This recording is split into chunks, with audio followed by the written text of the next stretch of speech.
Good morning everyone. कैसे हो आप सब? बढ़िया। तो चलो इशू ऑफ डिबेंचर्स कंटिन्यू करते हैं और नेक्स्ट हेडिंग बनाएंगे debenture issue as collateral security.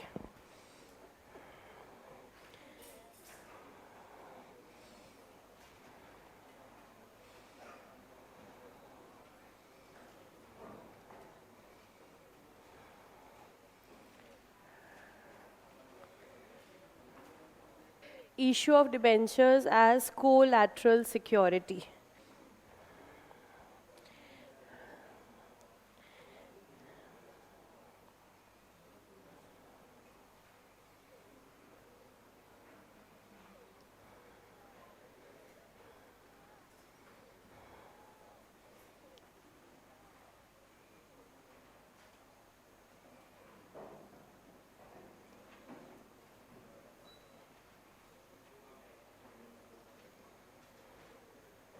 Debentures can be issued as collateral security. Collateral का मतलब होता है additional.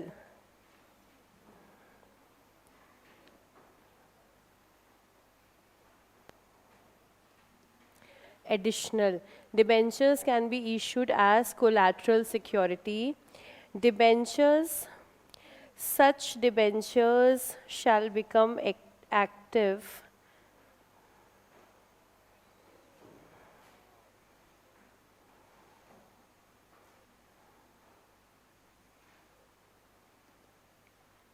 Such debentures shall become active only in the event of default of loan.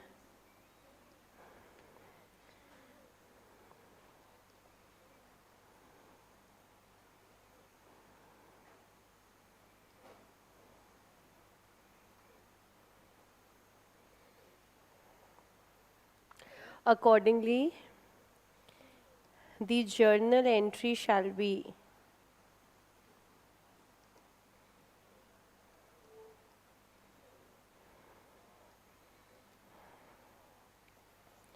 debenture suspense debit.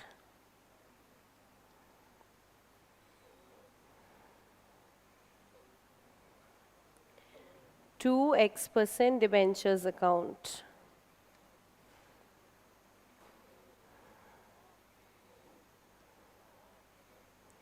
Alternatively,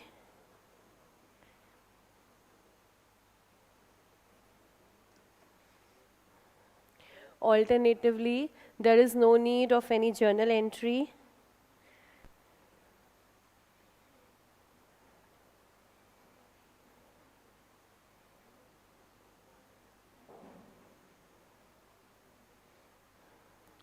Only a disclosure is required.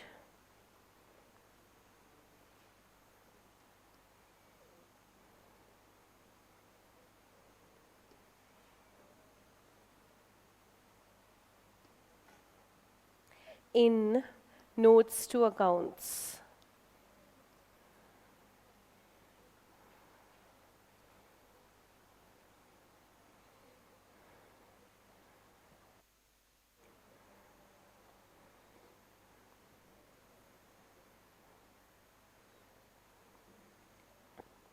जब भी हम loan लेते हैं तो हमें सिक्योरिटी तो देनी होती है। ये तो आप सब सीख गए हो कि लोन के बदले सिक्योरिटी जाती है।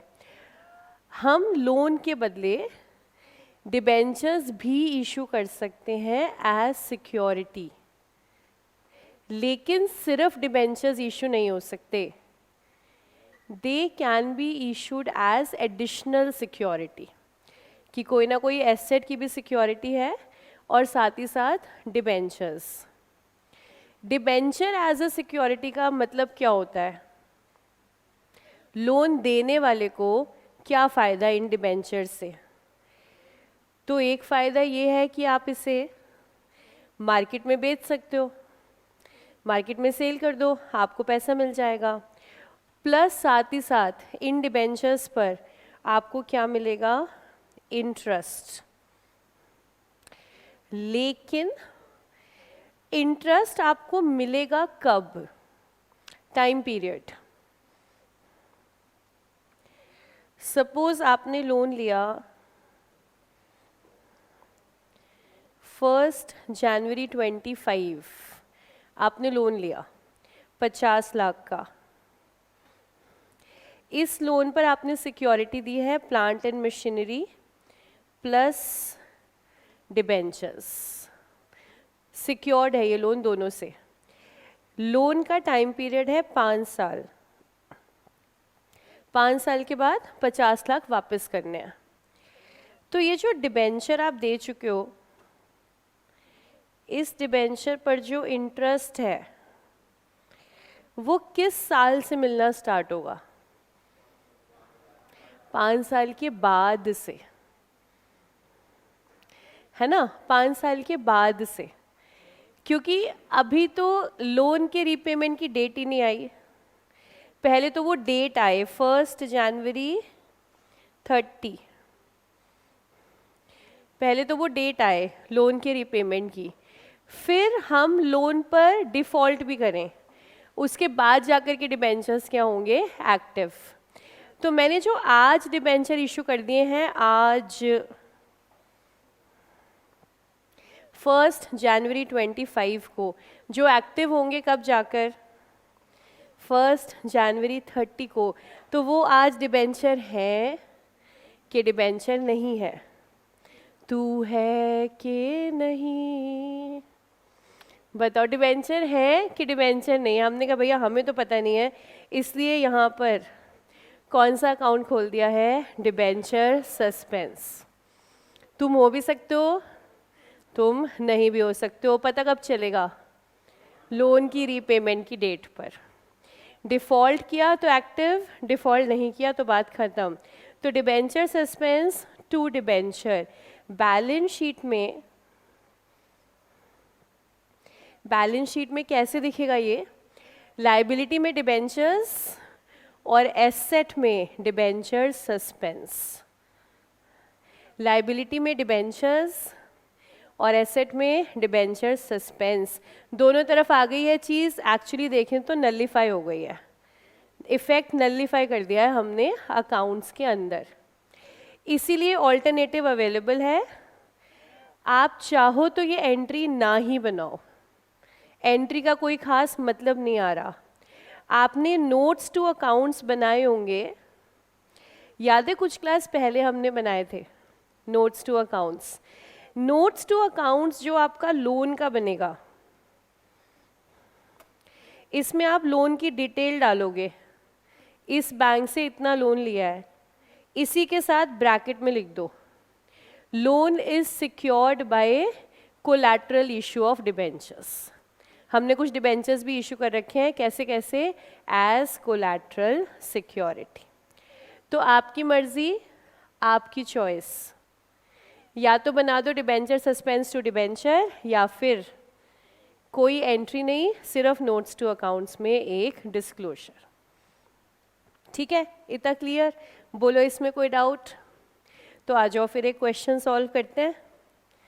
पहले ये बताइएगा, होमवर्क क्वेश्चंस हो गए थे? कोई प्रॉब्लम उसमें? आराम से सॉल्व हो गए सबसे? तो आज स्टार्ट करते हैं, क्वेश्चन नंबर 7 से स्टार्ट करते हैं, पेज 351।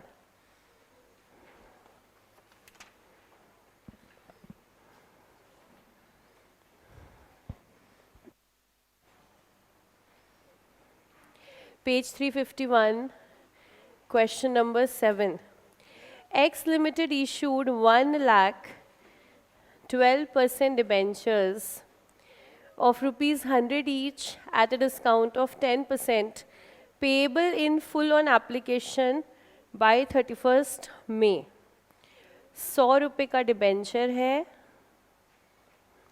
10% का डिस्काउंट है, तो 10 रुपये डिस्काउंट, 90 रुपये collection. Applications were received for 1,20,000 debentures. हमने ऑफ़र किए हैं 1 लाख और एप्लीकेशन आ रही है 1,20,000 डिबेंचर्स की। आपके पास एक ही दिल है ऑफ़र करने के लिए, लेने वाले एक से ज़्यादा हैं, क्या करें, कितनों को दे पाओगे? फिर मैम फेंक रखा है हमने अपना दिल इधर उधर, हाँ ऐसा कि एक ही को दे पाओगे। देखो जो ऑफ़र करने के लिए उतना ही दे सकते हैं, हमने ऑफ़र क्या किया 1 लाख, तो उतने ही डिबेंचर्स अलॉट होंगे। तो ये एक्सेस का क्या करें, रिफंड। क्वेश्चन कह रहा है excess monies were refunded on the same date, pass necessary journal entries, बना देंगे ऑल्सो, यहाँ पर ऑल्सो भी है, also show necessary ledger account. अब आपको तो पता ही है, क्वेश्चन लिख दें, नेसेसरी तो सारे खुद ही सोचने पड़ेंगे कि अकाउंट कौन कौन से बनाने हैं। तो जितने भी जर्नल एंट्री में आ रहे होंगे ना, उतने अकाउंट हम लोग बना देंगे। बैंक छोड़ देंगे क्योंकि बैंक की तो एक ही ट्रांजैक्शन है, बाकी तो है नहीं, बाकी अकाउंट्स बनाएंगे। हाँ एक ही ट्रांजैक्शन हुई ना, मतलब डिबेंचर से रिलेटेड, बाकी कोई ट्रांजैक्शन नहीं है बैंक की, तो हम लोग डिबेंचर से रिलेटेड सारे अकाउंट्स जो है बना देंगे। चलो पहले एंट्री बना देते हैं।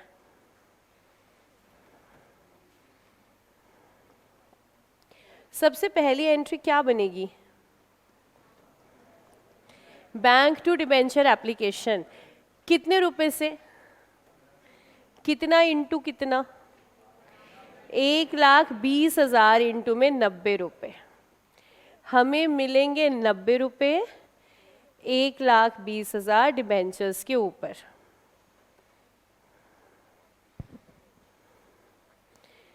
जर्नल एंट्री की डेट, फर्स्ट एंट्री की डेट 31 मई,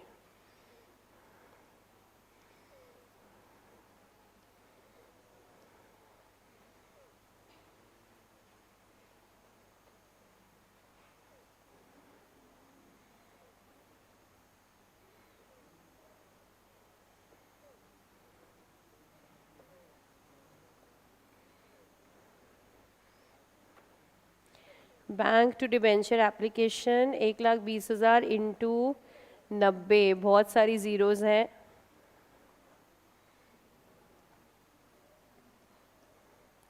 इन थाउजेंड्स बना रही हूँ मैं।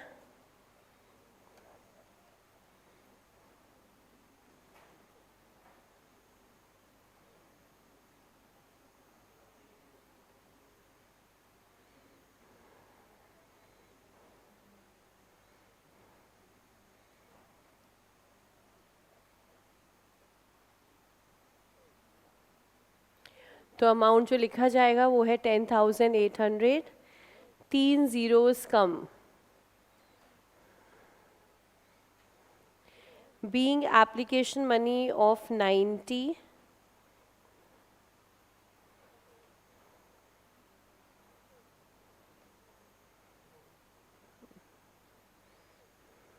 received on 1,20,000 debentures.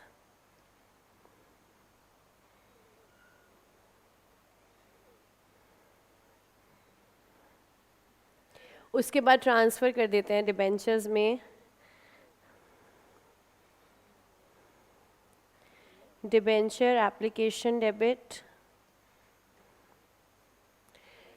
Issue discount पर किया है 10 रुपये के, तो discount on issue of debentures debit.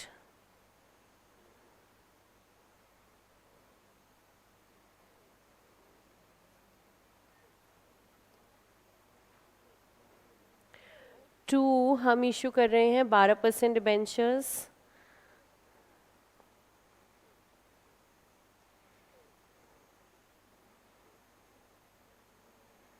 And to bank. Debenture application में तो टोटल अमाउंट आएगा, discount on issue of debentures, हमारा डिस्काउंट है 10 का,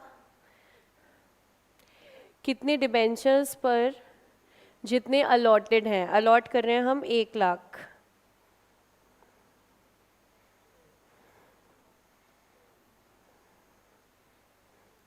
एक लाख इंटू में 10, डिस्काउंट 12% डिबेंचर्स, 100 रुपये की फेस वैल्यू इंटू में 1,00,000,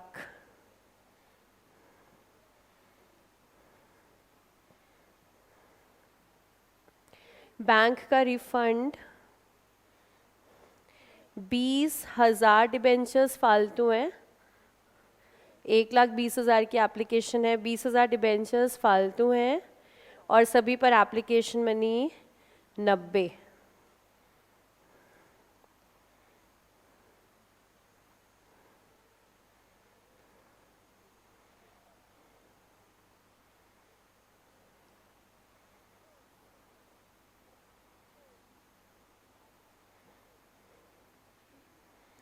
Being application money of 90 and discount 10 on 1 lakh debentures transferred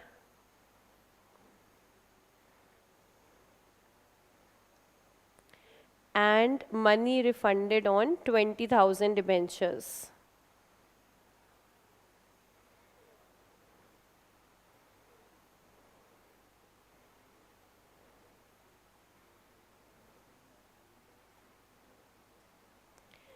As per board's resolution number dated. हमारा जो अलॉटमेंट है 9 जून को हो रहा है, तो आपकी सेकेंड एंट्री 9 जून को रहेगी। किसके बाद? Transferred to debentures account. बारी बारी पूछते हो आप लोग ये कि ये TFD मैम आपने क्या लिखा है? TFD is transferred, money transferred. यहाँ पे जो लिखा है ना हमने as per boards resolution number dated,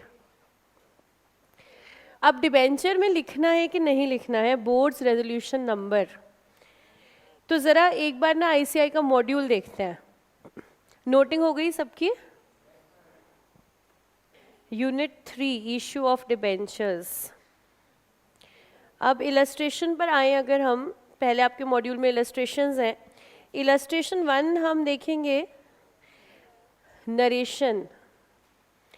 यहाँ पर ऐसा कुछ नहीं लिखा है बोर्ड्स रेजोल्यूशन नंबर डेटेड, आप देख रहे हो डिबेंचर्स हैं यहाँ पर, लेकिन आगे वो नहीं आ रहा है बोर्ड्स रेजोल्यूशन नंबर। इलस्ट्रेशन 2 देखो, 2 में दिख रहा है? नहीं। इलस्ट्रेशन 3 देखो, कहीं दिख रहा है? अब तक तो तुम ले लोगे डिसीजन, अब तक तो डिसीजन आ चुका होगा कि इसका मतलब हमें नहीं दिखाना है, जब लिखा ही नहीं कहीं। कोई बात नहीं, आगे देख लो। इलस्ट्रेशन 4 देखो, लिखना है? नहीं। अब ये सिलसिला चलता रहेगा। इलस्ट्रेशन 5 में भी आपको नहीं मिलेगा, इलस्ट्रेशन 6 में भी आपको नहीं मिलेगा, तो ना ये आगे कहीं नहीं है, किसी इलस्ट्रेशन में नहीं है। इलस्ट्रेशंस ख़त्म करके आपके मॉड्यूल में आते हैं प्रैक्टिस क्वेश्चंस। पहले तो ट्रू एंड फॉल्स है, उसके बाद MCQ आपके मॉड्यूल में है। इसका पेपर से कोई वास्ता नहीं है, कोई रिश्ता नहीं है। आपके अकाउंट्स के और लॉ के पेपर में कोई MCQ नहीं है। अपनी प्रैक्टिस के लिए आप कर सकते हो ट्राई MCQ के बाद theory questions and then practical questions. Practical questions module के हमेशा डिफ़िकल्ट हैं, इलस्ट्रेशंस हमेशा आसान है। इजी वाला पार्ट इलस्ट्रेशंस है, मुश्किल वाला पार्ट प्रैक्टिस क्वेश्चन है। अब ये जो प्रैक्टिस क्वेश्चन का सोल्यूशन है,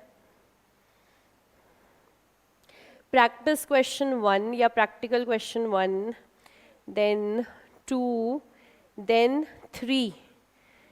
प्रैक्टिकल क्वेश्चन 3 यहाँ लिखा हुआ है as per boards resolution number dated. पूरे चैप्टर में ना एक ही जगह लिखा हुआ है as per boards resolution number dated. Module को समझना पड़ता है, मॉड्यूल का ये हिसाब है, मैं दिल में आता हूँ समझ में नहीं। इसको ना समझना पड़ता है बड़े गहराई से जा कर के।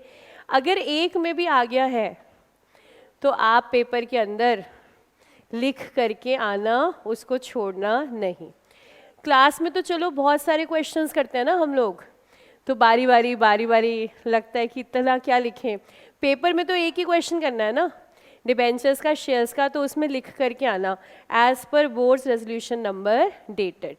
कौन सी एंट्री में लिखोगे? जहाँ पर ना डिबेंचर्स आएंगे, पहले वाली में नहीं लिखना, यहाँ पर जिसमें डिबेंचर्स आएंगे ना वहाँ लिखना 12% डिबेंचर अकाउंट।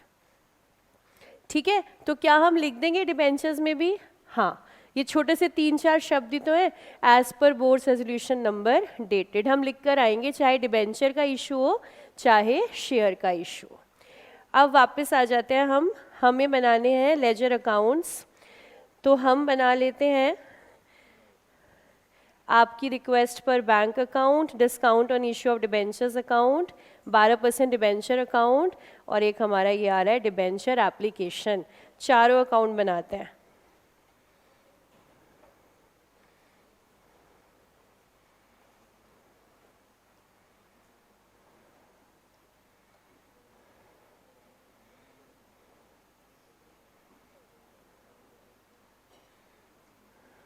एक एक अकाउंट बना के कंप्लीट करके चलते हैं। सबसे पहले बैंक अकाउंट। स्केल लायो आज शैतान बच्चों, स्केल लेकर आओ। क्लास में स्केल यूज़ करोगे तभी पेपर में करोगे। अगर आपको लगे समय की कमी है तो फोलियो स्किप कर देना, 6 कॉलम बना लेना, अदरवाइज प्रॉपरली तो 8 कॉलम ही बनेंगे लेजर अकाउंट में। तो सबसे पहली एंट्री बैंक अकाउंट के अंदर 31 में बैंक टू डिबेंचर एप्लीकेशन।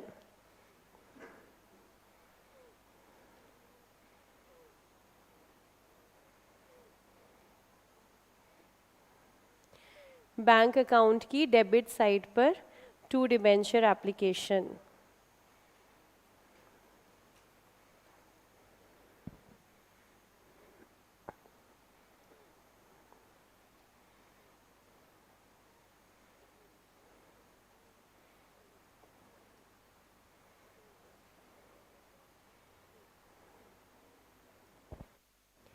जहाँ पर हेडिंग दी है लेजर अकाउंट वहीं पे डाल दो ब्रैकेट में रुपीज़ इन थाउजेंड्स। उसके बाद अगली एंट्री आ रही है 9 जून को। 9 जून हमने ये एंट्री बनाई है, debenture application discount to 12% debenture to bank. Composite journal entry, एक से ज़्यादा, 2 से ज़्यादा अकाउंट्स आ रहे हैं। अब इसकी पोस्टिंग कैसे करें? बैंक अकाउंट में जाके क्या लिखें? बाय डिबेंचर एप्लीकेशन के by discount? By debenture application. ठीक है, जिसका भी अमाउंट है, तो जो आप पैसा वापस कर रहे हो वो किसका है? डिबेंचर एप्लीकेशन का। तो क्या लिखोगे? By debenture application.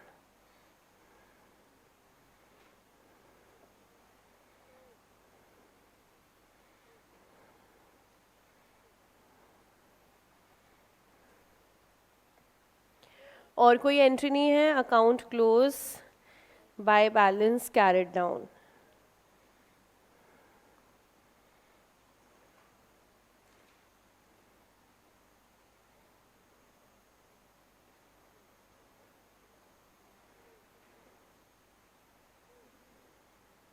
Next debenture application.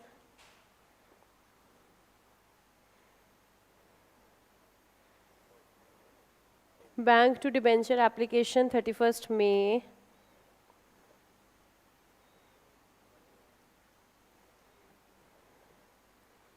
Bank to debenture application, तो डिबेंचर एप्लीकेशन में बाय बैंक।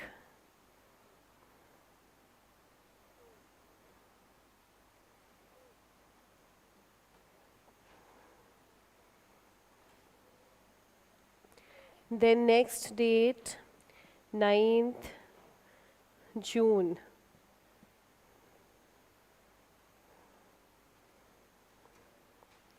नाइन्थ जून की entry, debenture application discount debit to 12% debenture to bank. अब इसकी पोस्टिंग, एप्लीकेशन अकाउंट में क्या क्या जाएगा?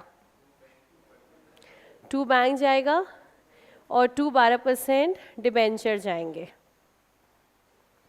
तो सबसे पहले तो to bank,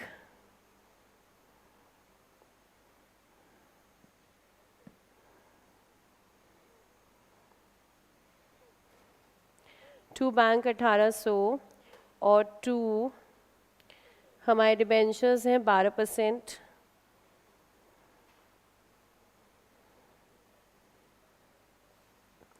to 12% debentures, amount है 9,000।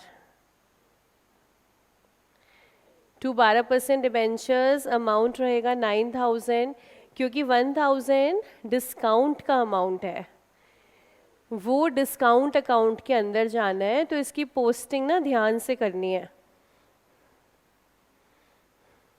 तो टू 12% दिखेगा आपको 10, पोस्ट 10 नहीं होगा, क्योंकि 10 में 9,000 है ना एप्लीकेशन मनी, तो बाकी तो डिस्काउंट है ना। तो डिबेंचर एप्लीकेशन अकाउंट में कितना जाएगा, जितना आपने रिसीव किया है, विच इज़ 9,000। तो यहाँ पर अमाउंट ध्यान रखना, अमाउंट आएगा 9,000 और ये अकाउंट क्लोज।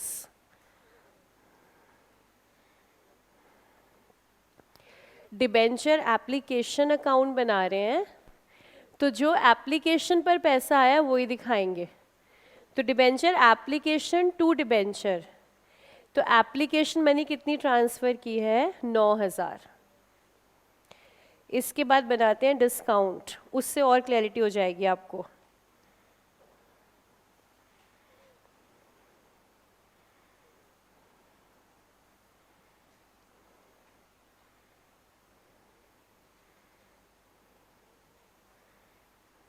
डिस्काउंट की पोस्टिंग सीधा 9 जून को, फर्स्ट एंट्री में तो डिस्काउंट है ही नहीं।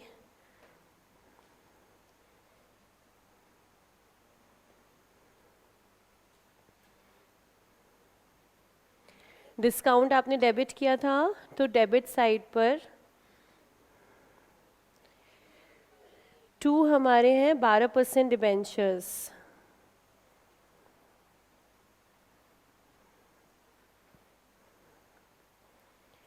अब हमारी जर्नल एंट्री से देखें अमाउंट कितना आएगा, 1,000।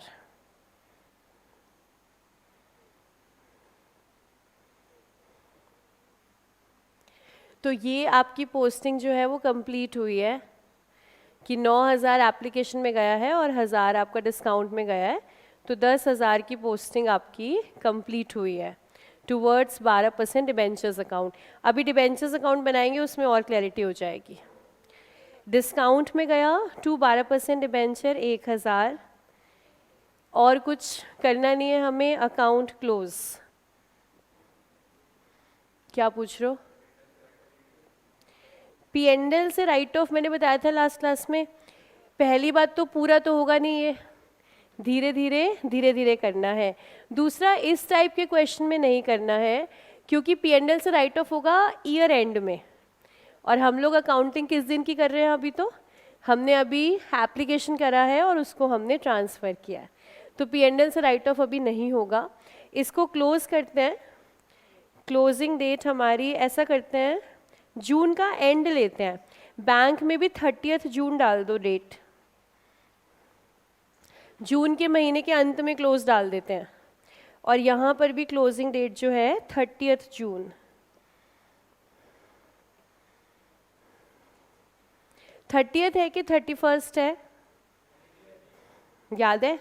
जनवरी, फरवरी, मार्च, सब ने ऐसे सीखा था, मई, जून, ठीक है। तो जो डाउन जा रहे हैं उस पे 30, तो 30 जून।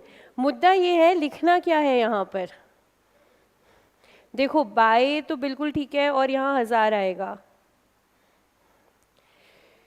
यहाँ पर क्या लिखा जाता है बैलेंस के साथ, तो अकाउंट्स का तो सीधा सीधा फंडा है।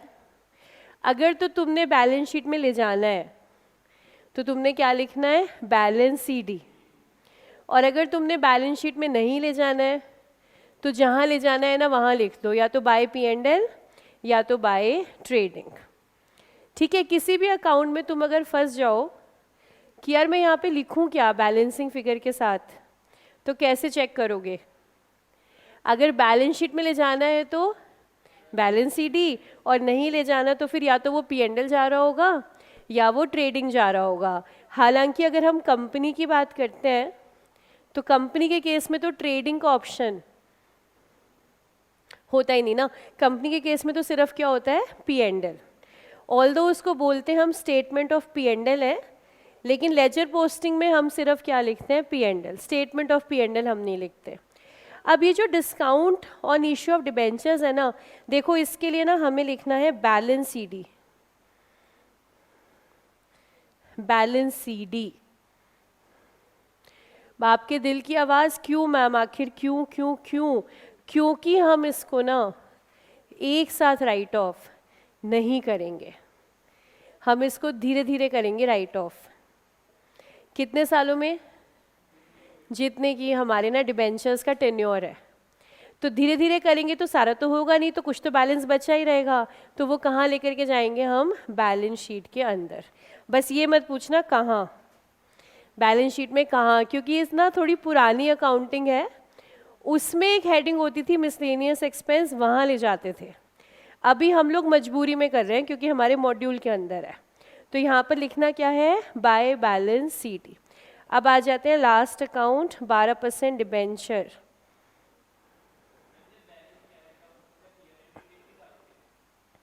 ईयर एंड की हम डालते हैं ना, अगर हम लोग कुछ हमारे पास इंफॉर्मेशन होती ना, साल कब ख़त्म हो रहा है, यहाँ पर हमने 2 या एंट्री डाली ना, तो उस केस में ना फिर जिस भी मंथ की एंट्री आए ना उसका लास्ट डेट ले लो, ठीक है?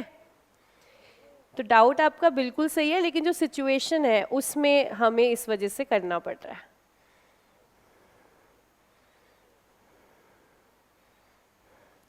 अब तो पवित्र तुम्हारा गुस्सा खत्म हो गया है, शुरू शुरू में बहुत गुस्सा करता था ये।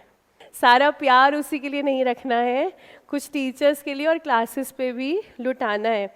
तुम्हारी फ़ोटो देखी थी मैंने, अभी गेम्स की आई थी ना, तो मैंने कहा अभी पवित्र गुस्से में ही है, इसकी फ़ोटो अभी भी गुस्से में ही आई है। तो गुस्से को ज़रा आप लोग शांत करना।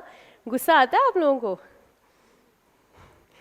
मैम बिल्कुल यहीं रहता है हमारे गुस्सा। हाँ, आपके गुस्से को शांत करने के लिए भी कुछ करना पड़ेगा, कुछ सोचते हैं आपके गुस्से के लिए। तब तक थोड़ा थोड़ा कम करके चलो, थोड़ा थोड़ा मुस्कुराहट जो है वो ज़्यादा रखो। आपको पता है ना दुखों में मुस्कुराना चाहिए। हाँ, तो बस फिर हम CA ज्वाइन कर रखा है हमने, पढ़ाई का दुख बहुत है हमारे सिर पे, तो दुख में भी हमें मुस्कुराना चाहिए। चलो मुस्कुराते मुस्कुराते 12% डिबेंचर अकाउंट।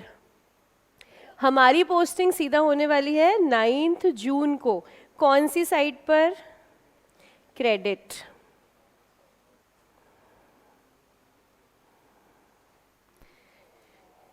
बारह % डिबेंचर अकाउंट 9 जून by debenture application,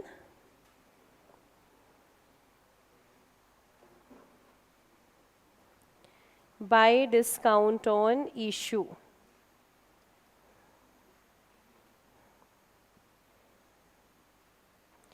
debenture application. अब फिर से देखो अमाउंट, डिस्काउंट ऑन इशू तो 1000 और डिबेंचर एप्लीकेशन, क्या मैं 10,800 डाल दूं?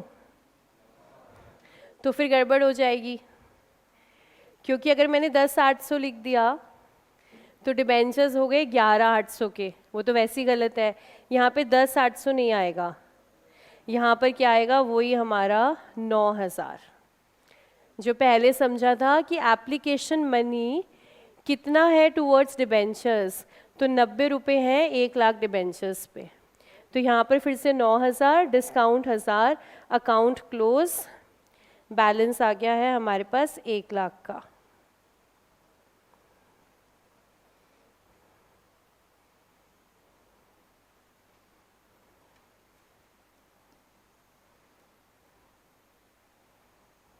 दस लाख का, 1 लाख नहीं 10 लाख। लिखना 10,000 है, 1 करोड़ हुआ। हाँ, 10 लाख नहीं 1 CR। ये लो लेजर अकाउंट्स हमारे ख़त्म हो गए हैं, तो अगर लेजर अकाउंट्स बनाने पड़े तो इस तरीके से पेपर में आप लोग बना देना। उम्मीद है आसानी से बन जाएंगे, इसमें कोई डाउट किसी को? क्लियर एकदम? आगे आएंगे क्वेश्चन नंबर 9 पर।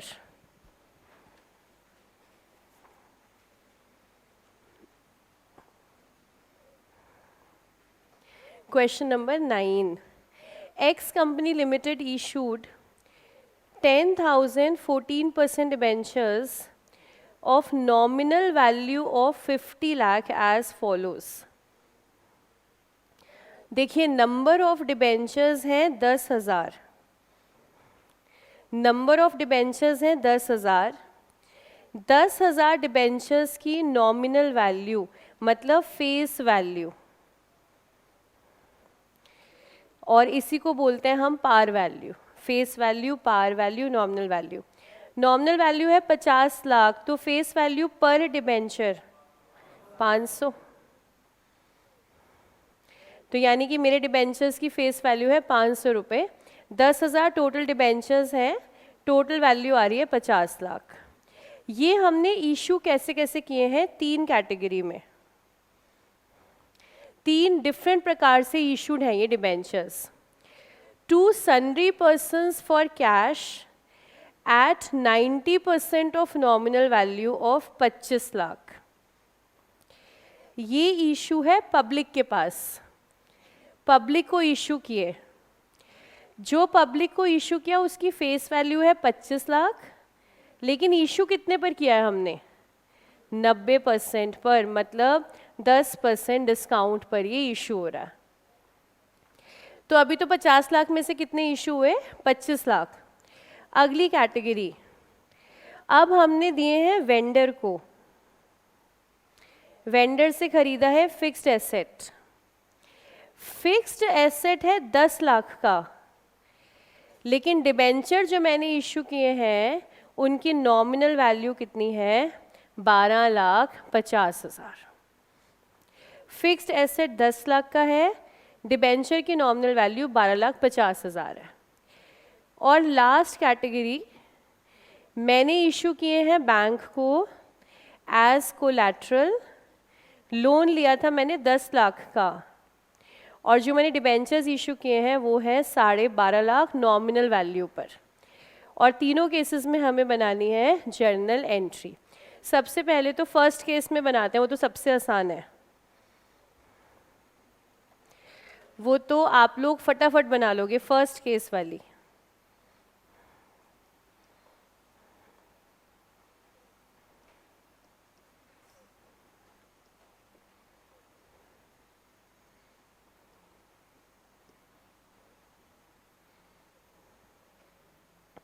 तो फर्स्ट केस वाली तो आप लोग खुद ही बनाओ, सभी बना लोगे। सीधा बनाएंगे इस केस में डायरेक्ट, ये जो छोटे छोटे केसेस आते हैं ना इसमें डायरेक्ट बनाएंगे। तो बैंक डेबिट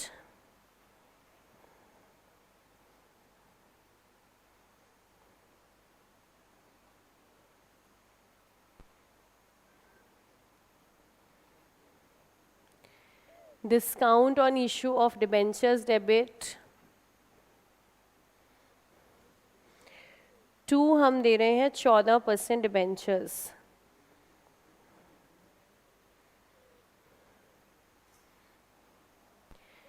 चौदह % डिबेंचर्स में फेस वैल्यू डालोगे 25 लाख,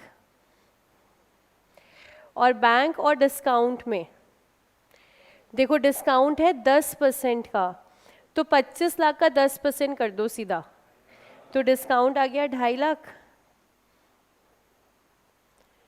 तो 25 लाख में से 2.5 लाख तुम्हारा डिस्काउंट हो गया, तो तुमने कलेक्शन करी होगी 22,50,000 की। फर्स्ट केस तो सिंपल केस है, bank discount to 14% debenture.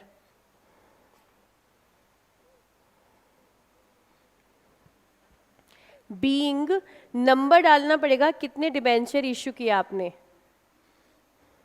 Number कैसे निकालोगे? 25 लाख की फेस वैल्यू टोटल डिवाइड कर दो किससे? 500 से। तो कितने डिबेंचर इशू कर दिए? 5,000 के 50,000? 5,000. Being 5,000 debentures issued,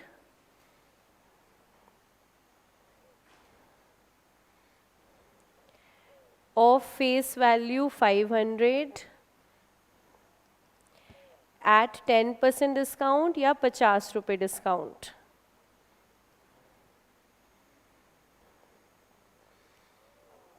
$5,000 debentures issued of face value 500 at 10% discount as per boards resolution number dated.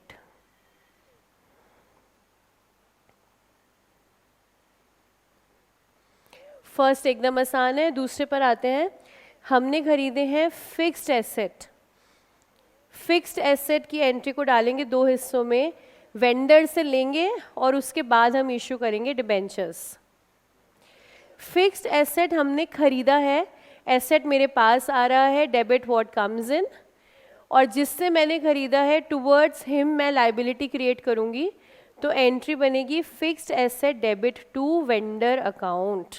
Asset आया और साथ ही साथ लाइबिलिटी आई. Fixed asset debit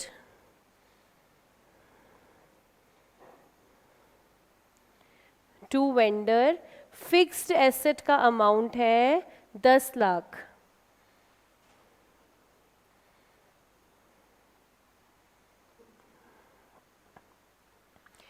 fixed asset को मैं बैलेंस शीट में किस वैल्यू पे दिखाऊंगी? 10 लाख के 12.5 लाख. 10 लाख. ये समझना, मैंने डिबेंचर्स जो इशू किए हैं उनकी फेस वैल्यू क्या है वो अलग बात है. मैंने एफए खरीदा कितने का है? मैंने 10 लाख का खरीदा है. तो मेरी बैलेंस शीट में भी कितना जाएगा? 10 लाख. और देखो क्रूशियल अमाउंट है ये. जो आपने गलती से 12.5 लिख दिया यहाँ पर, तो फिर डेप्रिसिएशन भी कितने पर लगाओगे? 12.5 पे. तो तुम्हारा P&L में टोटल डेबिट 12.5 जाएगा. P&L में ज़्यादा डेबिट होना हमेशा नुकसान ही है, क्योंकि P&L में जितना ज़्यादा डेबिट उतना तुम्हारा प्रॉफिट जो है कम होता है. तो एसेट को तो ध्यान से रिकॉर्ड करना है. मैं भले ही 12.5 के डिबेंचर्स इशू करूं, भले ही मेरे डिबेंचर्स की FV कितनी भी हो, लेकिन मैंने एसेट कितने का बाय किया है? 10 लाख का. तो मेरा फिक्स्ड एसेट बैलेंस शीट में कितने पे दिखेगा? 10 लाख. अब बात यह है कि मैम फिर 12.5 के डिबेंचर्स क्यों इशू कर रहे हो? अगर आपने 10 लाख का एसेट लिया है, मतलब हो कुछ ऐसा रहा है. नरेशन की स्पेस छोड़ देना एक बार, 2 लाइन. मतलब मैंने वेंडर को डेबिट किया, ये तो 10 लाख से ही. वेंडर को तो मैंने 10 लाख देना है, लेकिन मैं कह रही हूँ मैं डिबेंचर्स दे रही हूँ 12.5 के. क्यों कर रही हूँ मैं ऐसा? क्या मैं अनसाउंड माइंड की हो गई हूँ? खबरदार जो तुमने हाँ बोला. हाँ, क्या मैं अनसाउंड माइंड की हो गई हूँ जो मैं ऐसा कर रही हूँ? 10 लाख की चीज़ लेकर के मैं 12.5 के डिबेंचर क्यों दे रही हूँ? इसका मतलब तो डिबेंचर मैं कैसे इशू कर रही हूँ? डिस्काउंट पर. डिस्काउंट पर. ऐसा नहीं हो सकता मैं 10 की चीज़ लेके 12.5 दे दूँ. 12.5 अगर मैं तुम्हें फेस वैल्यू का डिबेंचर दे रही हूँ, इसका मतलब मैंने डिबेंचर 2.5 लाख के डिस्काउंट पर इशू किया है. तो तुम्हें तो फिर भी मैंने पेमेंट कितनी करी है? 10 लाख की. तो जो बच्चे प्रीमियम कह रहे थे, प्रीमियम नहीं आ रहा है यहाँ पे, डिस्काउंट आ रहा है. मैंने 12.5 के ऊपर नहीं जा रही हूँ. मैं 12.5 की वैल्यू देकर फिक्स्ड एसेट 10 का ले रही हूँ मैं.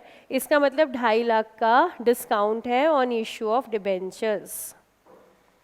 लिख लो अब, discount on issue of debentures. और समझ भी लो, कोई डाउट है तो बोलो. मैं 10 का लेकर के 12.5 कभी भी नहीं दूंगी. अगर मैं दे रही हूँ इसका मतलब डिबेंचर्स मैंने डिस्काउंट पे इशू किए हैं. तो अल्टीमेटली पेमेंट तो मैंने 10 की ही करी है. 10 का एसेट, 10 की पेमेंट. पहली नरेशन सिंपल है, being fixed asset purchased.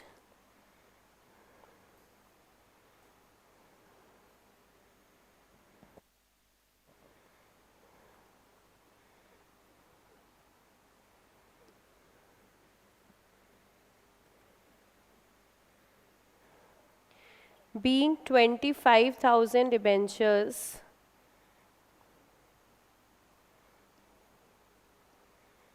issued at कितना discount 20% discount yes being 25,000 debentures issued at 20% discount as per board's resolution number dated.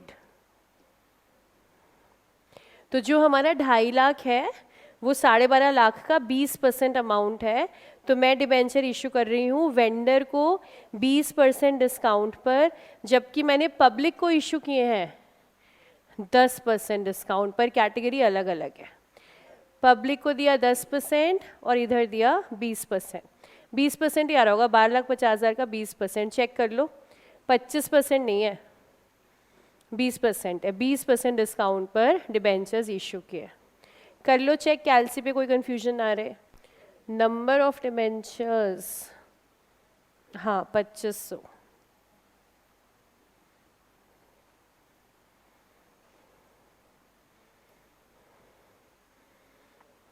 अच्छा 2500 कह रहे थे आप लोग, 25% नहीं। देखो फिक्स एसेट की एंट्री क्लियर, वेंडर, कोई डाउट इसमें? आगे आ जाते हैं नेक्स्ट।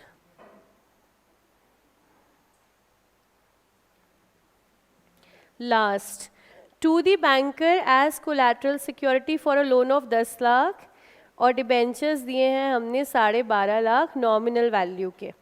सबसे पहले तो एंट्री डालेंगे लोन की। लोन लिया हमने, तो जब हम लोन लेते हैं तो एंट्री है bank debit to bank loan, पैसा आया और साथ ही साथ एक लायबिलिटी भी आ गई, bank to bank loan.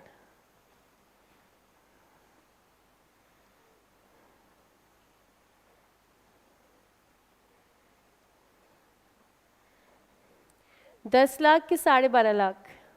10 lakh जितने का लोन लिया।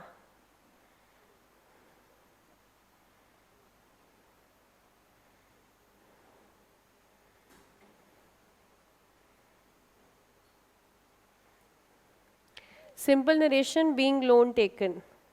उसके बाद कोलैटरल जा रहा है, हमारे आंसर में दोनों ऑल्टरनेटिव हम लिखेंगे, आंसर में दोनों स्टाइल से लिखेंगे हम। तो सबसे पहले तो ऑल्टरनेटिव 1 या option 1,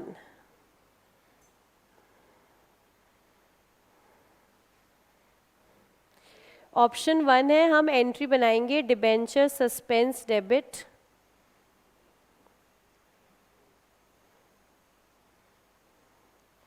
to 14% debentures account 12.5 lakh nominal value से।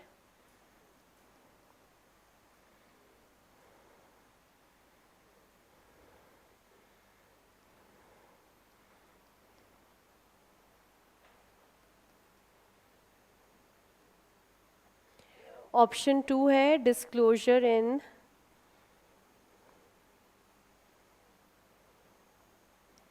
notes to accounts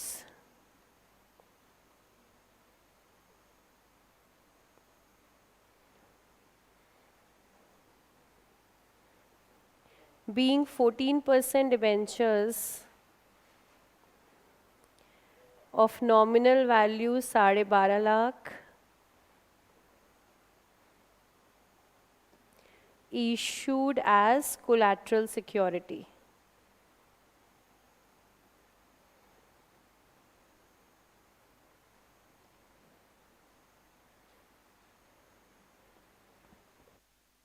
आंसर देंगे तो पूरा देंगे ऑप्शन 1 ऑप्शन 2 के साथ। प्रेजेंट तो करना ही पड़ेगा आंसर, तो ऐसा नहीं कि एक कोई भी एक ऑप्शन लिख दिया, आप आपके आंसर में दोनों ऑप्शन लिखोगे, दोनों अकाउंटिंग ट्रीटमेंट अवेलेबल है। प्रेजेंटेशन तो करनी ही पड़ती है ना। आप देखो कल रात को न्यूज़ देखी थी, सनसनी, चैन से सोना है तो जाग जाइए, शब्द चैन से सोना है तो जाग जाइए, भारत ने किया पाकिस्तान पर बड़ा हमला। तो आपको न्यूज़ बनानी तो पड़ती है ना, बस वही चीज़ है कि हमें भी हमारा आंसर बनाना तो पड़ेगा ताकि एक भी नंबर जो है डिडक्ट नहीं हो। तो एक ऑप्शन लिखोगे कि दो, दो। तो पेपर में स्पीड थोड़ा बढ़ा करके चलना पड़ेगा, पेपर लेंदी है और काम भी हमें खूब सारा करना है। Question number 10, HDC limited issued 1,12% debentures of 100 each eight 94। 100 का डिबेंचर 94, 6 रुपये का डिस्काउंट है। 1 लाख डिबेंचर्स हैं तो टोटल डिस्काउंट हो गया है 6 lakh. Under the terms of issue, debentures are redeemable at the end of 5 years from the date of issue. Calculate the amount of discount to be written off in each of the 5 years. तो हमें right of कितना करना है? Total discount 6 lakh. धीरे धीरे करेंगे right of.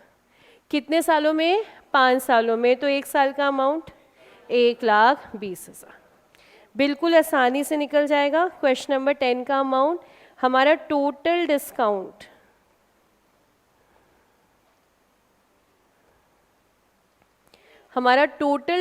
जो है वो है 6 रुपये और हमारे डिबेंचर्स हैं 1 lakh.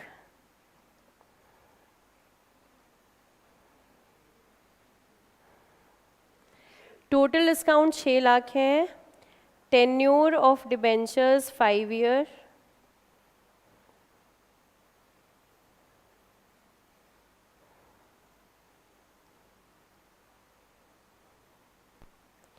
Discount to be written off every year.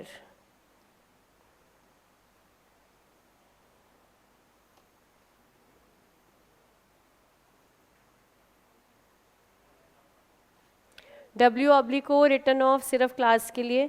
Discount to be written off every year 1,20,000। Paper में थोड़ा रिफाइन करके लिखना है, क्लास में मैंने लिखवाया नहीं है। पेपर में क्या करेंगे? स्टेटमेंट बना देंगे। टोटल डिस्काउंट और डिस्काउंट कितना? 6 lakh. Tenure of debentures 5 years. Discount to be written off every year 6 lakh divided by 5, 1,20,000। बना लोगे स्टेटमेंट? आराम से बन जाएगी। आगे आते हैं क्वेश्चन नंबर 11।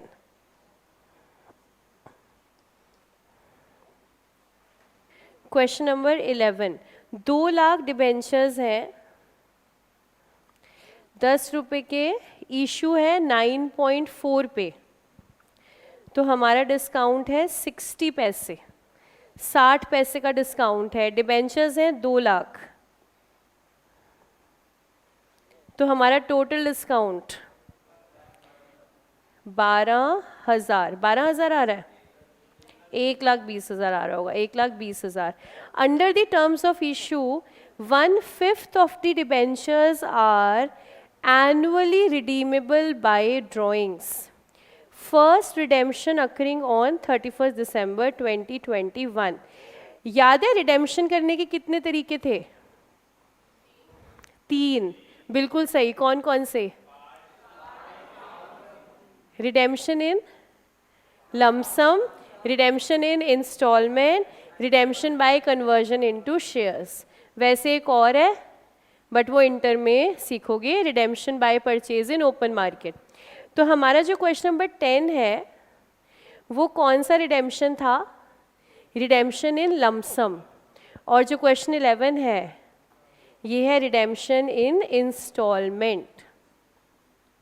हम सारे डिबेंचर्स एक साथ रिडीम नहीं करेंगे, हम करेंगे 1/5 एवरी ईयर। तो अगर मेरे पास टोटल 2 लाख है और मैं 1/5 रिडीम कर रही हूँ हर साल, तो मैं हर साल रिडीम कर रही हूँ 40,000 डिबेंचर्स। तो 40,000 डिबेंचर्स अगर मैं रिडीम करूँ तो 5 सालों के अंत तक मेरे सारे के सारे डिबेंचर्स जो हैं रिडीम हो जाएंगे, क्योंकि पहले साल के अंत में 40,000 रिडीम किए, फिर दूसरे ईयर के एंड में फिर 40, फिर 40, फिर 40, फिर 40। अब मुद्दा यहाँ पर ये है कि यहाँ डिस्काउंट कैसे राइट ऑफ होगा? क्या मैं यहाँ पर भी ये कर सकती हूँ 1,20,000 एवरी ईयर? तो ये अकाउंटिंग नहीं है इस केस में। सिस्टम ये है कि जिस साल सबसे ज़्यादा डिबेंचर्स हैं उस साल सबसे ज़्यादा डिस्काउंट राइट ऑफ करना है, और जिस साल सबसे कम डिबेंचर्स हैं उस साल सबसे कम डिस्काउंट राइट ऑफ करना है। देखो क्वेश्चन 10 में तो क्या था, हर साल कितना करेंगे, 1,20,000, क्योंकि डिबेंचर्स एक साथ रिडीम हो रहे हैं आफ्टर 5 ईयर्स। लेकिन क्वेश्चन 11 क्या कह रहा है, हम तो हर साल 40-40 कर रहे हैं, तो सिस्टम ये रहेगा पहले साल सबसे ज़्यादा डिस्काउंट राइट ऑफ करना है और आखिरी साल सबसे कम डिस्काउंट राइट ऑफ करना है। तो पहले 1 मिनट ये देख लेते हैं हम टोटल डिस्काउंट कितना है और हर साल के डिबेंचर्स कितने हैं, पहले ज़रा ये देखें। तो क्वेश्चन नंबर 11 स्टार्ट करते हैं हम। सबसे पहले तो ना टोटल डिस्काउंट के साथ, discount on issue of debentures.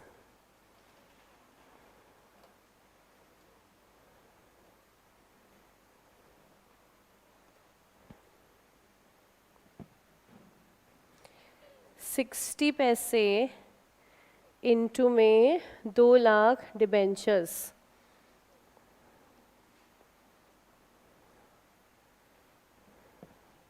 इसके बाद बनाते हैं स्टेटमेंट शोइंग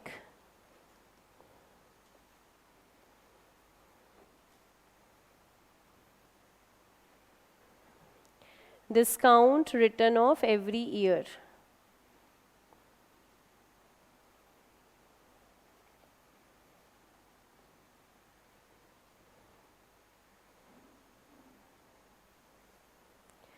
चार कॉलम्स में बनाएंगे।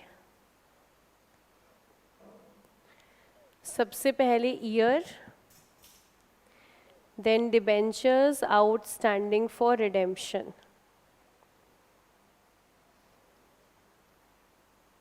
सबसे पहला कॉलम है ईयर का,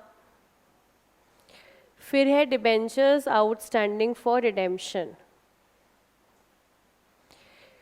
ईयर हमारे पास यहाँ पर है 2021 स्टार्टिंग का, तो 2021 में 20 लाख रिडेम्पशन है, 20 लाख रुपए के डिबेंचर्स हैं जो हमें रिडीम करने हैं। रुपए में भी बना सकते हो, नंबर में भी बना सकते हो।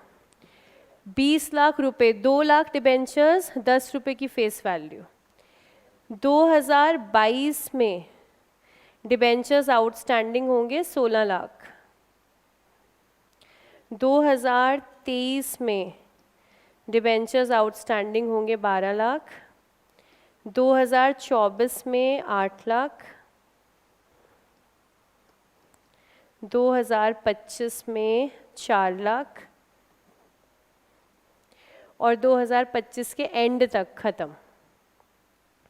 25 के एंड में 4 के 4 रिडीम कर दिए, अब मेरे पास कोई बैलेंस नहीं है। पहले देखो इतना क्लियर है।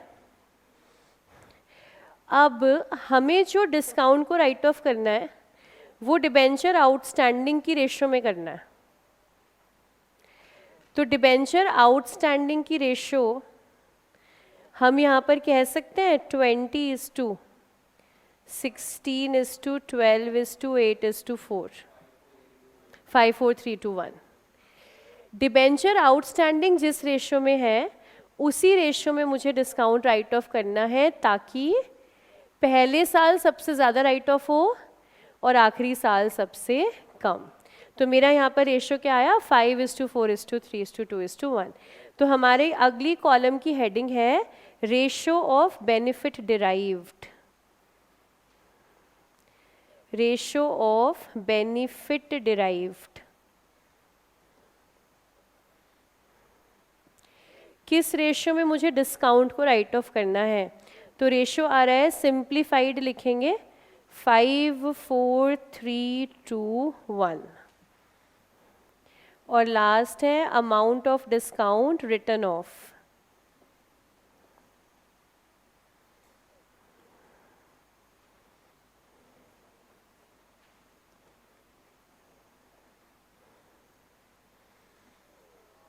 Amount of discount written of. तो हमारा टोटल डिस्काउंट हमने चेक किया था, ये आ रहा था 1,20,000। तो 1,20,000 इंटू 5 डिवाइडेड बाय 15।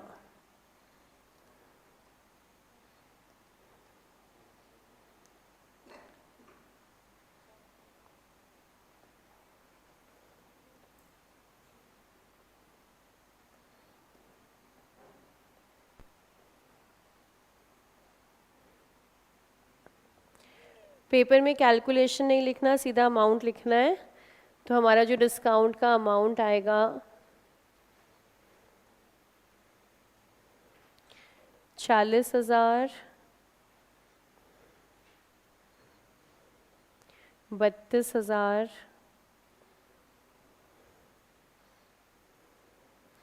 24,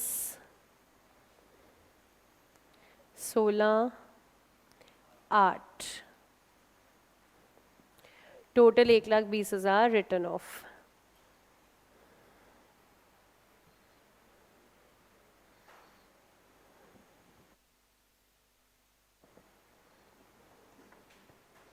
आसान है। तो बस आपने ये ध्यान रखना है, अगर लमसम में हो रही हो रिडेम्पशन तो एक साथ डिस्काउंट निकाल लेना, हर साल इतना राइट ऑफ करेंगे। और अगर इंस्टॉलमेंट में हो रही हो तो रेशो निकाल लेना और रेशो में डिस्काउंट को जो है राइट ऑफ कर देना। ठीक है, कैलसी सबके पास है। एक जादू देखोगे, इस पर एक जादू देखते हैं। देखो ज़रा एक जादू।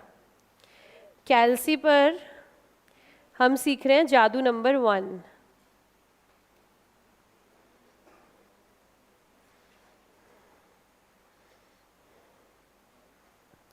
कैलसी पर जादू नंबर 1। पहले तो ये देखो सबके कैलसी पर 0 के साथ m तो नहीं आ रहा है लिखा हुआ। अगर आ रहा है तो आप 2 बार MRC प्रेस कर दो, वो चला जाएगा। तो 0 के साथ m नहीं हो तो आप MRC प्रेस कर दो, 2 बार m चला जाएगा, आपका चला गया।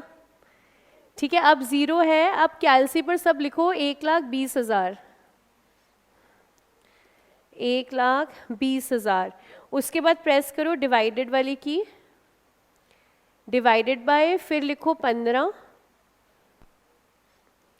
फिर प्रेस करो इनटू, फिर करो 5 इज इक्वल्स टू, कितना आ रहा है 40,000। अभी कोई जादू नहीं है, जादू अभी शुरू होगा। ठीक है, अब कैलसी पर 40,000 दिख रहा है। अब आप सीधा लिख दो 4, सीधा 4 लिख दो कैलसी पे और प्रेस कर दो इक्वल्स टू, कितना आया 32,000। जादू की शुरुआत। अब आप लिख दो 3, सीधा 3 लिख दो और इक्वल्स टू कर दो। अब कितना आ रहा है 24,000। अब तुम्हें जादू समझ आने लगा। अब आगे क्या करोगे, 2 लिख दो इक्वल्स टू 16,000, 1 लिख दो इक्वल्स टू 8,000। तो क्या तुम्हें बार बार सारा लिखने की ज़रूरत है? नहीं, बार बार सारा नहीं लिखना, लेकिन स्टेप को चेंज नहीं करना। स्टेप ऐसे चलाना है, पहले वाला 1,20,000 अपॉन में 15 इंटू में 5।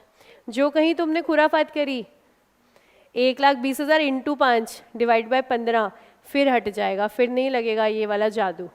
तो जादू लगाने के लिए पहला स्टेप सेम, और उसके बाद सिर्फ आप नंबर लिखो। ये जो इतना हिस्सा है ना, ये कैलसी ने मेमोरी में सेव कर लिया ऑटोमेटिक। अब आप जब 4 लिखोगे तो पहले वाला हिस्सा वो अपने आप कर रहा है, 1,20,000 डिवाइडेड बाय 15 इंटू में 4। ठीक है, जिस जिसको अच्छा लगा वो मुस्कुराएगा, जिस जिसको अच्छा लगा। जो जीवन से उदास है उनका हम कुछ नहीं कर सकते, ठीक है, लेकिन जिसको अच्छा लगा वो मुस्कुराएगा।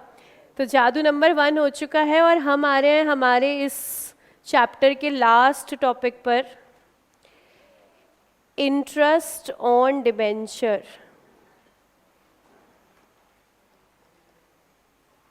Interest on debenture, last point. फिर इशू हमारा ख़त्म हो जाएगा।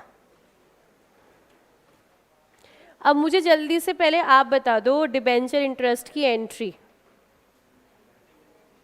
सारी बना लेंगे।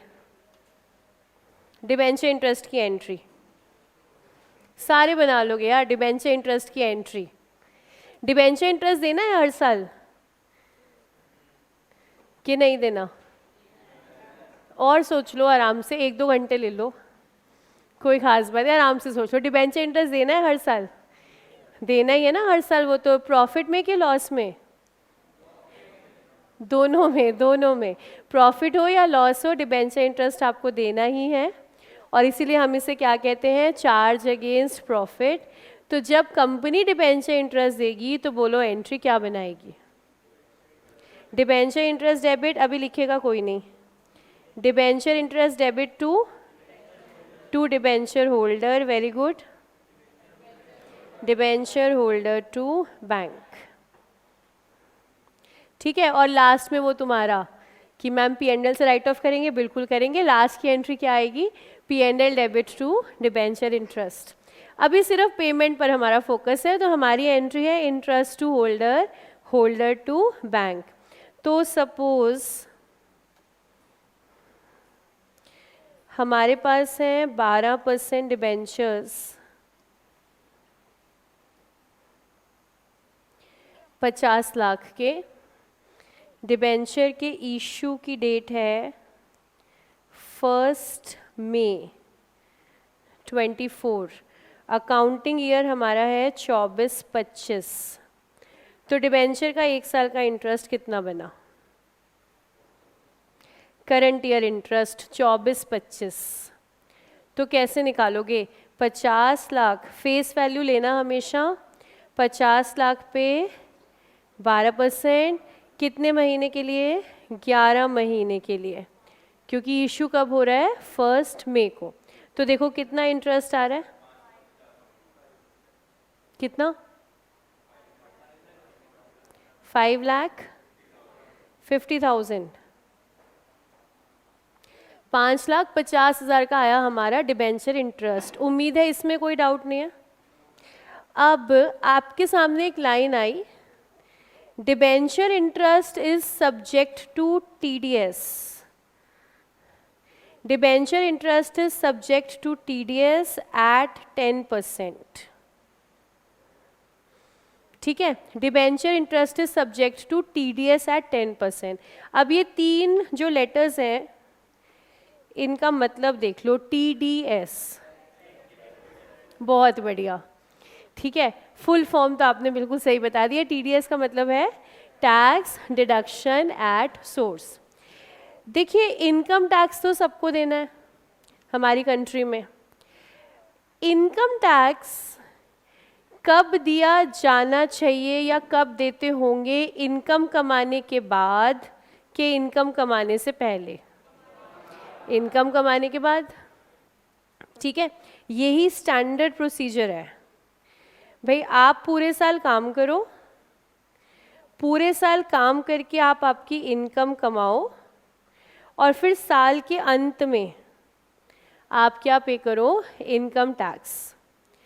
तो मैंने पूरे 12 महीने काम किया, तो 12 महीने मेरी जितनी इनकम है मैंने वो ली है। मेरी जितनी इनकम आ रही है मैंने वो पूरी ली है, और 12 महीने के एंड में मैंने फिर सरकार को क्या पे कर दिया है? टैक्स। लेकिन इसके विपरीत टैक्स डिडक्शन एट सोर्स वो ये कहता है कि जब आपने जनवरी के मंथ की इनकम ली होगी तो वो आपको टैक्स कटने के बाद मिलेगी। सिस्टम बदल गया है। ऐसा नहीं है कि आप साल के आखिर में टैक्स दोगे, ऐसा नहीं है। अब हम क्या कह रहे हैं? हम आपको देंगे ना पैसा, तो हम कैसे देंगे? टैक्स हम काट करके देंगे। मतलब जैसे फॉर एग्जांपल, करण जी आप आ जाओ स्टेज पर एक बार। जैसे फॉर एग्जांपल मैंने ये चॉकलेट करण जी को दे दी। अब करण जी आराम से इसको खाएंगे। मैंने कहा भाई चॉकलेट आपकी है, ये लो, आप ले लो, आप आराम से उसको खाओ, उसको रेलिश करो।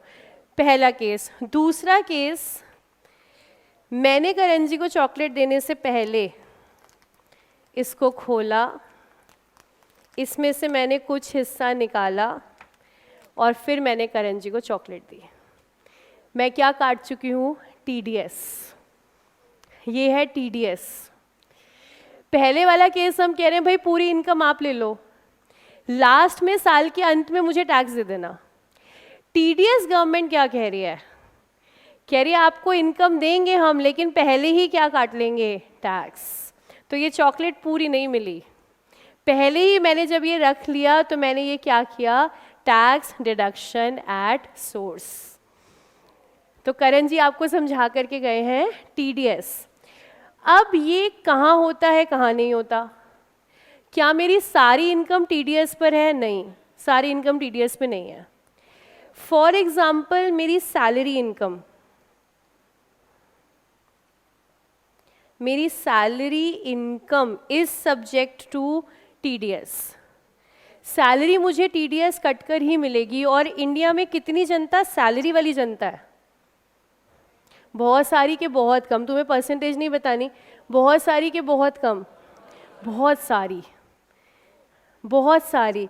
जहाँ पर भी बहुत सारा इशू है ना, जहाँ पर भी बहुत सारे लोग हैं, वहाँ गवर्नमेंट कॉन्सेप्ट क्या लेकर के आई है? TDS।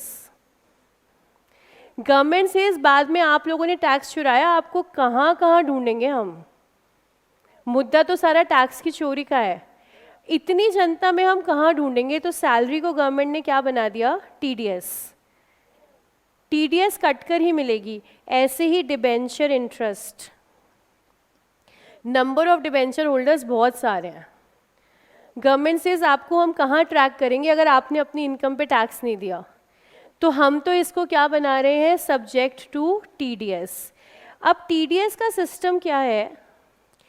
पैसा देने वाले को टैक्स काटना है, लेने वाले को नहीं, देने वाले को। क्योंकि जो एम्प्लॉयर सैलरी देगा ना, वो कैसे देगा? टैक्स काट के। मैंने करण जी को चॉकलेट दी तो पहले रख कर अपने पास फिर दी, तो जो दे रहा है ना उसको टैक्स काटना है। तो कंपनी को हमने कहा तुम ये इंटरेस्ट दे रहे हो ना डिबेंचर होल्डर को, इंटरेस्ट देने से पहले क्या काट लेना? TDS। TDS काट लेना। कंपनी ने कहा किस रेट पर? सरकार कह रही है 10% के रेट पर। 10% के हिसाब से इस डिबेंचर इंटरेस्ट पर हमारा TDS बन गया 55,000 का। डिबेंचर इंटरेस्ट कितना आया? 5,50,000। डिबेंचर इंटरेस्ट पे 10% TDS कितना बना? 55,000। कंपनी को कह रहे हैं हम कि तुम काट लो ये, उसके बाद डिबेंचर होल्डर को जो है ना पेमेंट करना। तो कंपनी ये सोच रही है कि मुझे अब पेमेंट करनी कैसे है। कंपनी ने इंटरेस्ट निकाला 5,50,000, इस पर TDS निकाला 55। अब गवर्नमेंट कह रही है TDS काट लो, उसके बाद डिबेंचर होल्डर्स को जो है पेमेंट करो। तो डिबेंचर होल्डर के हाथ में कितना जाएगा? 495 डिबेंचर होल्डर के हाथ में। और ये जो 55,000 TDS काटा कंपनी ने, ये कंपनी को कहाँ देना है? गवर्नमेंट को देना है। ऐसा नहीं कंपनी अपने पास रख ले, किसको देना है? गवर्नमेंट को। तो कंपनी लायबिलिटी क्रिएट करेगी, लायबिलिटी क्रिएट करेगी TDS पेबल के नाम से। TDS पेबल मैं डिबेंचर होल्डर को दूंगी 495 और मैं गवर्नमेंट को दूंगी 55। अल्टीमेटली टोटल पेमेंट कंपनी की तरफ से 5,50,000 ही है। तो क्या कंपनी को कोई प्रॉब्लम है इसे फॉलो करने में? नहीं। वो वैसे भी 5.5 दे रही थी, वो अब भी 5.5 दे रही है। फ़र्क इतना है, वो डिबेंचर होल्डर को 495 देगी और गवर्नमेंट को 55 देगी। डिबेंचर होल्डर को कोई प्रॉब्लम होगी, लेकिन कुछ कर नहीं सकते क्योंकि लॉ है, तो आपको फॉलो करना पड़ेगा। तो आपको तो जो इंटरेस्ट है वो टैक्स डिडक्शन के बाद ही मिलेगा। अच्छा थोड़ी सी बात और बता देती हूँ, वैसे सिलेबस का हिस्सा नहीं है, फिर भी आप सबको ये तो पता है कि टैक्स का स्लैब होता है, ठीक है, एक पर्टिकुलर अमाउंट तक इनकम हमारी एग्जेम्प्ट है। तो मान लो अगर ऐसा हो जाए कि ये जो डिबेंचर होल्डर है, इस बंदे की पूरे साल की इनकम स्लैब से कम आती है और इसका टैक्स बनता ही नहीं है, लेकिन सरकार ने पहले ही क्या ले लिया, टीडीएस। तो हमें एक लेटर देना होता है, मतलब अपनी रिटर्न फाइल करके देनी होती है कि मेरा टैक्स बनता ही नहीं है और मेरा जो टीडीएस कटा है वो मुझे रिफ़ंड कर दिया जाए। तो गवर्नमेंट उस केस में आपको रिफ़ंड कर देती है, तो उसका कोई इशू नहीं है। अगर आपको लगता है साल के एंड में मेरा टैक्स बना ही नहीं, तो आप गवर्नमेंट को अप्लाई करो, गवर्नमेंट आपका रिफ़ंड कर देगी, लेकिन ये साल के एंड में होगा। जहाँ तक डिबेंचर इंटरेस्ट की बात है वो तो आपको कैसे मिलेगा, टीडीएस कट करने के बाद। अब कोशिश करें जर्नल एंट्री बनाने की। गवर्नमेंट के पास, गवर्नमेंट का अकाउंट होता है आपके पास, अगर आप टीडीएस काट रहे हो तो आपने अकाउंट ओपन करा हुआ है बैंक के अंदर, उसी में आपको ये पैसा डिपॉजिट करना है, ठीक है। अब देखो एंट्री बनाने की कोशिश करें। अभी आपने ये बनाई थी ना बिना टीडीएस के, debenture interest to debenture holder to bank. एक मिनट, एंट्री के बाद आपका डाउट लेते हो।